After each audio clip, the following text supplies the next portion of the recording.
Right folks, well, by popular request, we need an autopsy on this front wheel oil seal. Now the tools, I've done it actually.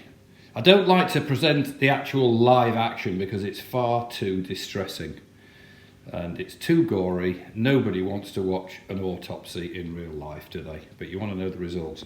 Now this is the surgical implement that I used to carry out the meticulous autopsy of the original oil seal on the front wheel, which I commented on earlier. Now I said, if you recall, that the original one didn't appear to have any spring in it or anything whatsoever other than the natural elasticity or whatever of the material it's made of, and that any decent oil seal, as we saw from the replacement one, has a little spring in it, you know, that pulls it to seal. Now in my last video I made a slight slight mistake, because I said the thing that spins in it. Well, normally something would spin in an oil seal, wouldn't it? But it doesn't on this, does it? Because the axles doesn't spin, although oil seals don't know that. So even though the axle doesn't spin in the seal, the original one is still, that's even worse. It's not any mitigating circumstance at all. It's not sealing on something that doesn't actually spin. So heaven knows why it was so rubbish to start with, apart from the point that somebody's made, quite rightly, which is you buy a budget bike, you get budget bits. My concern is that I hope there's no budget bits inside the engine. I mean, as we know, the rest of the bike, you know, needs relays and it needs seals and it needs this and it needs that and blah, blah, blah, and on it goes. We know that. And we don't mind because we love the bike. But if they've skimped on bits in the engine, then the bike will be going. I don't think they have.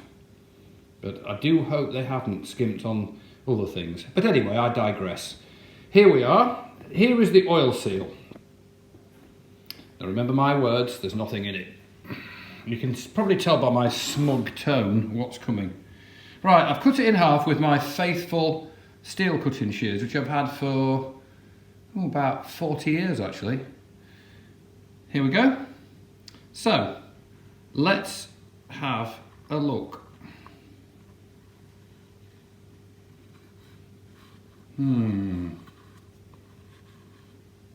There you go, look.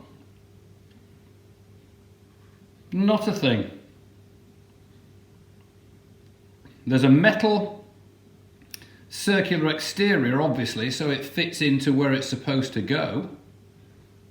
However, spring, I think not. It's exactly as I said. It's just the natural elasticity of that bit. I mean, quite honestly, that is the worst seal I've ever seen. Well, it's not a seal, is it? It was a, what would you call it? You'd call it a not seal or an unseal. Although unseal would suggest it had sealed in the first place. I don't think it ever has. So I think it's better off being called a not seal. That's what it is. The original Enfield seal is a not seal. There's nothing in it. There it is. So there you go, Mr. Ed. You said quite rightly that only an autopsy would establish it. There's nothing in there. Look, I'm squashing it. There's nothing. There's no spring. Nothing. So there you have it. You saw it here first. And in the unlikely event that anybody is out on this awful dark rainy night, which you never know, if you are or you're about to, as I always say and I sincerely mean, take care on your bike. And I will speak to you again soon. Bye for now.